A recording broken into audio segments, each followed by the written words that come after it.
mon broyeur de métallettes préféré. Oh, j'ai laissé Jack m'accompagner.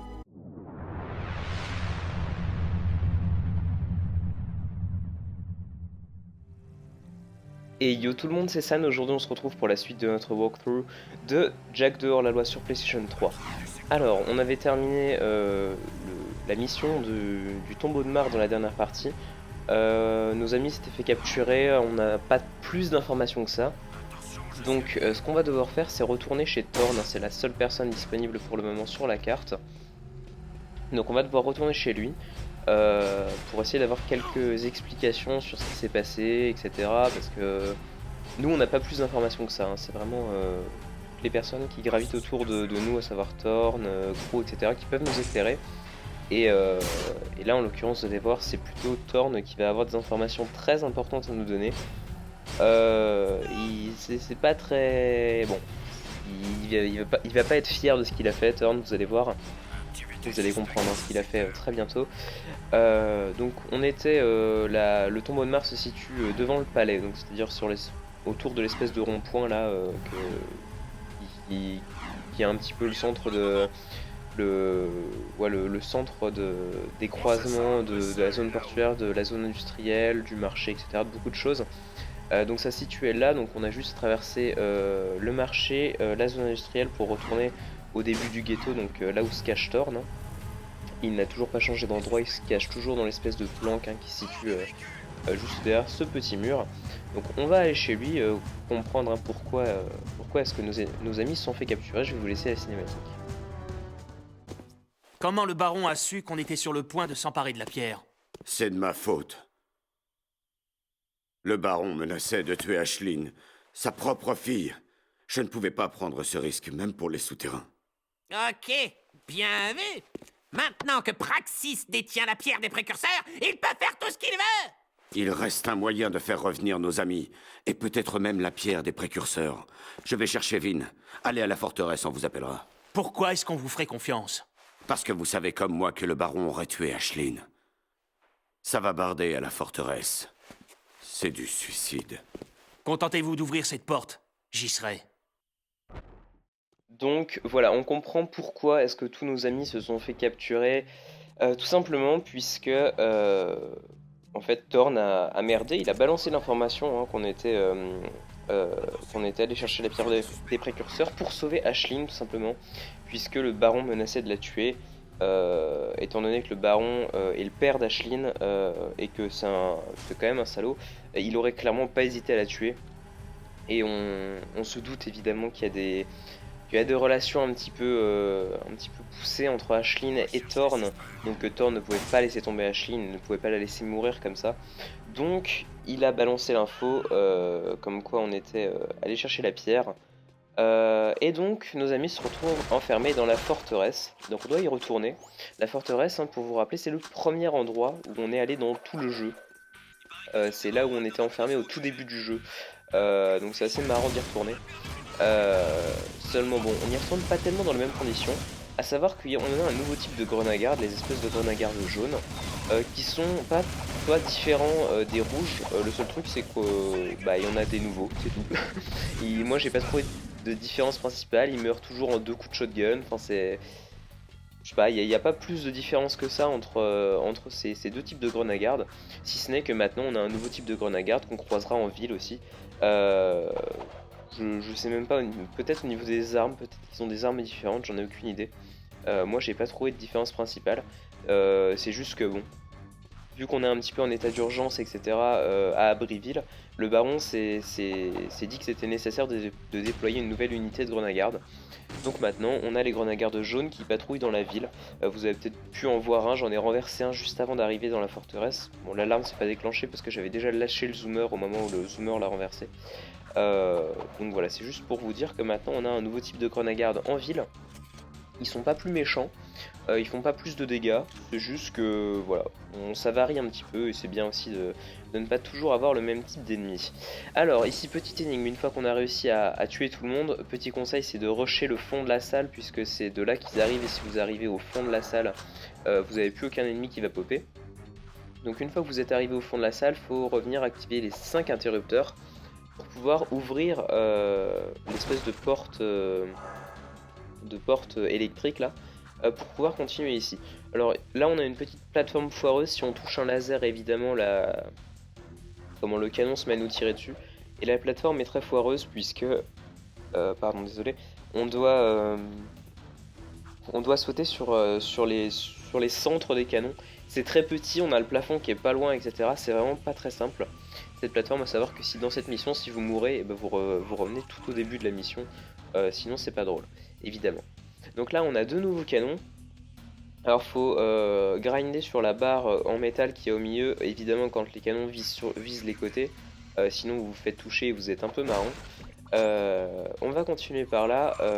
Et ici, le problème c'est qu'on a des grenades qui nous tirent par dessus. Via les trous qu'il y a dans le plafond. Alors ceux-là on ne peut pas les tuer malheureusement puisqu'on ne les voit pas, c'est juste des tirs un petit peu random comme ça. On peut se faire toucher par ces tirs là. On avait un peu le même principe aussi bien plus tôt dans l'aventure quand on s'échappait de la forteresse. On avait aussi des grenades comme ça qui nous tiraient dessus, on n'avait pas d'armes pour se défendre par contre. C'est un petit peu chaud. Ça dure pas très longtemps à chaque fois ces phases là, donc c'est pas bien grave. Donc on a des grenades volants ici, un peu comme on avait à la station de forage. Non, si c'était la station de forage, je sais plus. Ouais, au truc où on avait la barge d'écho à détruire avec le canon sur le rail et tout. Partie 10, hein, pour ceux qui voudraient savoir. Alors là, il va falloir passer en évitant les canons ou alors en sautant tout simplement sur celui-ci. On continue, on va passer la porte. Et là on va arriver très bientôt à la fin de la mission. On a des espèces de robots comme ça à détruire d'abord qui font beaucoup de dégâts, hein. Si on s'approche ils font les mêmes dégâts que d'habitude. On va sortir là, je vais vous laisser la cinématique, on se retrouve juste après.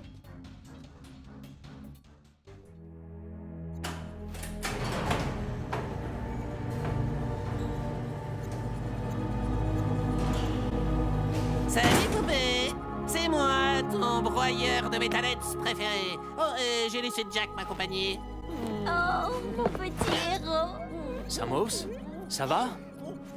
Vous en avez mis du temps. Pendant que je vous attendais, 6 nouveaux anneaux se sont formés sur mon tronc.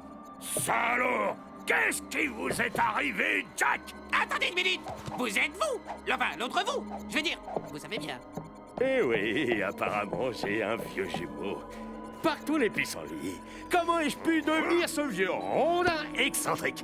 Deux Samos les sages. Ah, Jack, ils se reproduisent. Il faut trouver l'enfant, et vite. Mais de quoi parles-tu, vieille branche? L'enfant a déjà ouvert le tombeau. Le plus urgent, c'est de neutraliser les forces du baron.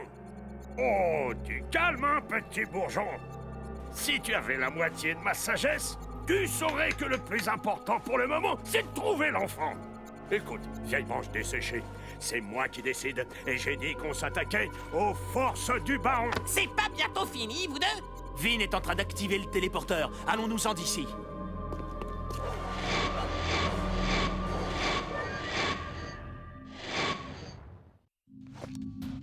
Donc voilà, on a eu droit à une petite altercation entre les deux Samos, hein, toujours un petit peu dans le même humour un peu absurde. Il faut savoir que là en ressortant, on a trois endroits pour aller faire des missions. Soit on peut retourner chez Thorn, enfin Thorn ou Samos des souterrains, enfin on sait pas trop, on doit retourner à la planque quoi. Soit on peut aller voir Crew, soit on peut aller au garage voir Kiera. Et il faut savoir que moi j'ai préféré retourner voir Crew, puisque ça fait très longtemps que j'ai pas fait de mission pour Crew, hein. Ça fait vraiment un bon paquet de vidéos. Du coup j'ai préféré aller voir Crew, parce qu'il nous donne une mission assez sympa et tout. En gros va falloir retourner dans les égouts chercher un objet pour lui. On va devoir venir en aide à une équipe de mercenaires de Crew. Donc c'est assez sympa, on va entrer, je vais vous laisser la cinématique avec Crew.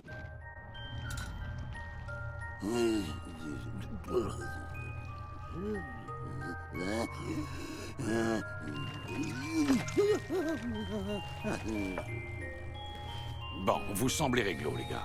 Comme le chef est en train de pioncer, on va pouvoir parler franchement. Ça fait des années que je suis le garde du corps de Crew, et j'ai fait des choses dont je ne suis pas fier.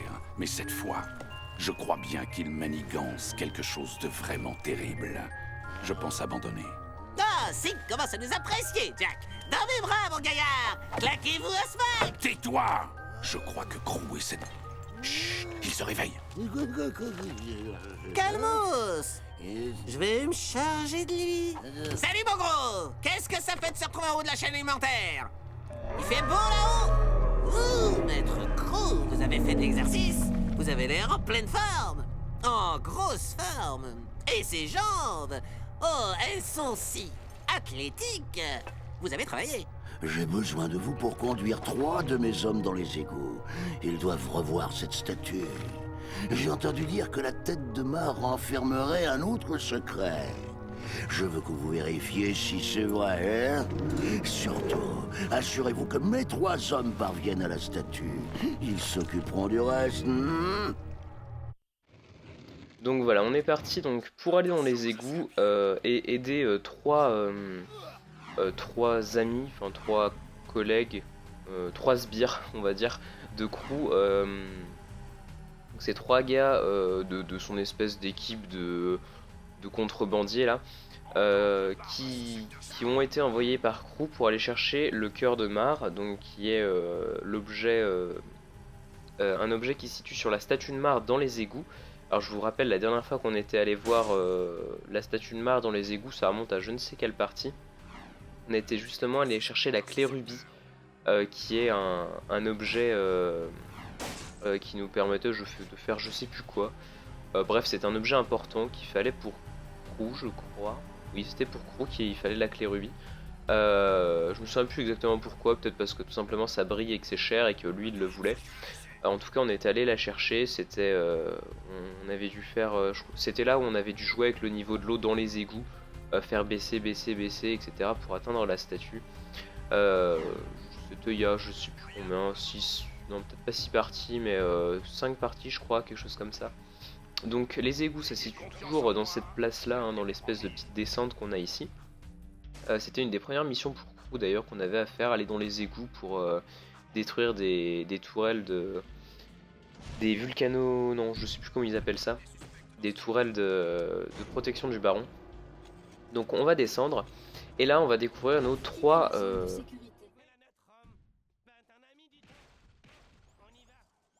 Voilà, on va découvrir nos trois Gugus qu'on doit escorter. Alors le truc c'est qu'ils vont parler, ça va être très chiant. Donc du coup j'ai baissé le son beaucoup du jeu, puisque ils parlent et ils sont vraiment trop chiants.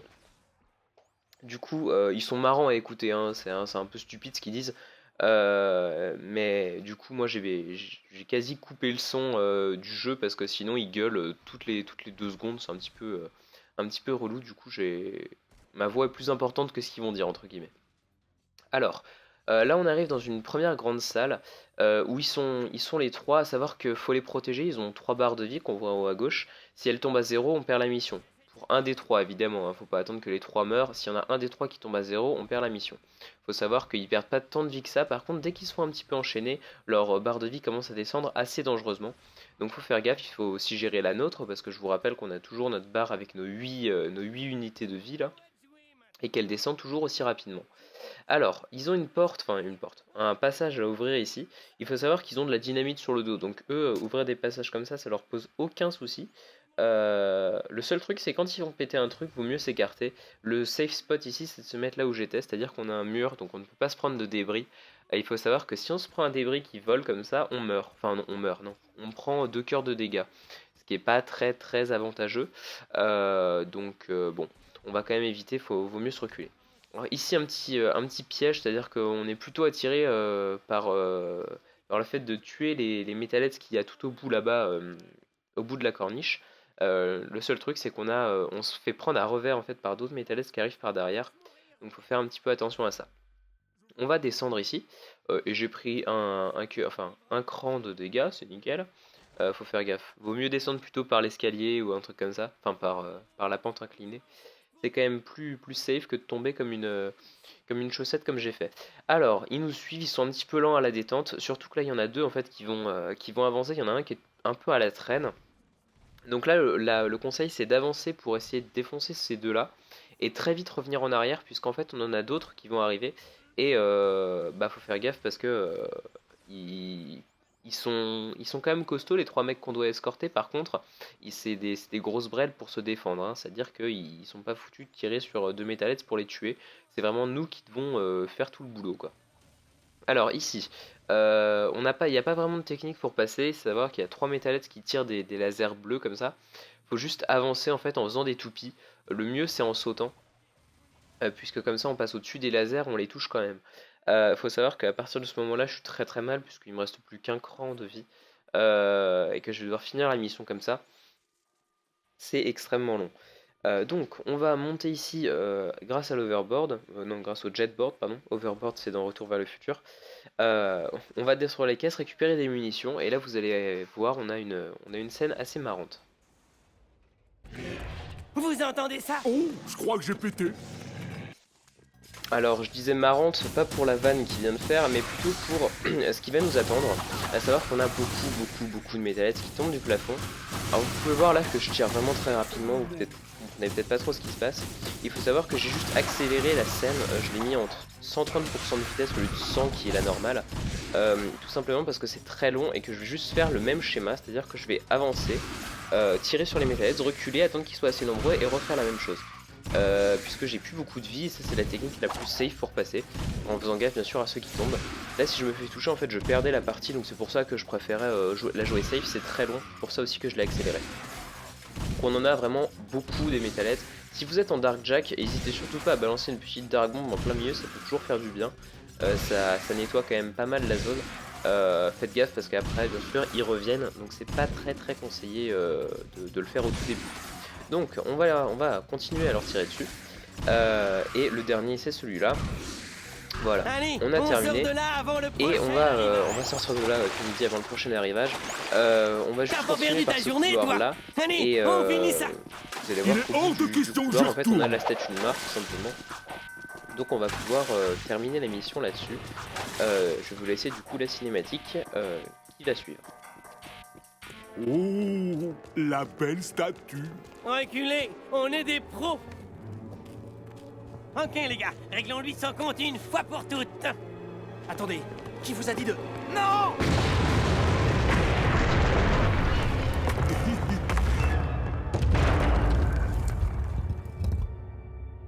Voilà ce que nous cherchions, le cœur de Mar.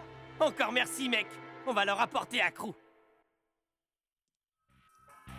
Donc voilà, on vient d'assister à l'explosion de la statue de Mar, un petit peu triste. La légende était donc vraie. Le fameux cœur de Mar était caché dans cette ignoble statue du vieux bonhomme. Oh, rien de cassé, rien de gagné, telle est ma devise. Pour vous récompenser, vous trouverez un upgrade d'armes planqué dans une caisse au port. Donc voilà, ça c'est, je pense, une des missions les moins drôles du jeu, parce qu'elle est pas très, elle est assez longue, elle est assez chiante, parce qu'au bout d'un moment, quand vous la recommencez 6 ou 7 fois, quand les gars ils arrêtent pas de dire la même chose, ça vous pète les oreilles. Par contre, c'est vraiment la meilleure récompense qu'on peut avoir, c'est-à-dire qu'on a une nouvelle arme, la dernière arme du jeu. Donc l'arme violette, la 4ème, donc qui se situe je crois à droite, ça doit être l'arme de droite, sur le pad directionnel. C'est le pacificateur, évidemment, l'arme de Sig, que Sig avait la première fois qu'on a fait une mission avec lui, à savoir c'était tuer des gros métallettes au... Comment s'appelle ce truc? La station de pompage, voilà, qui est derrière le ghetto surpilotis, etc. C'était là-bas qu'on était allé faire notre première mission avec Sig, et il avait une grosse arme de la mort qui tirait des bouboules qui défonçaient tout le monde à distance. On va enfin pouvoir avoir la même, donc ça s'appelle le pacificateur, on en avait parlé déjà à l'époque. C'est une arme très intéressante, qui fait beaucoup de dégâts, et qui est assez pratique parce que des fois elle peut faire carrément des AOE, donc des dégâts de zone. On va aller la chercher, donc ça se situe au champ de tir qui est juste là à droite. On va entrer, évidemment il va y avoir une petite cinématique sympa, et je vais vous la laisser. Vous voulez essayer de battre le record?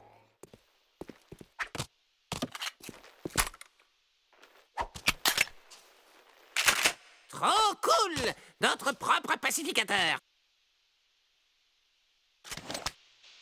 Donc voilà, on a enfin récupéré le pacificateur, qui est la dernière arme du jeu, donc l'arme ultime, qui est bien à droite, qui se recharge en munitions violettes, donc les espèces de grosses bouboules violettes que je viens de récupérer.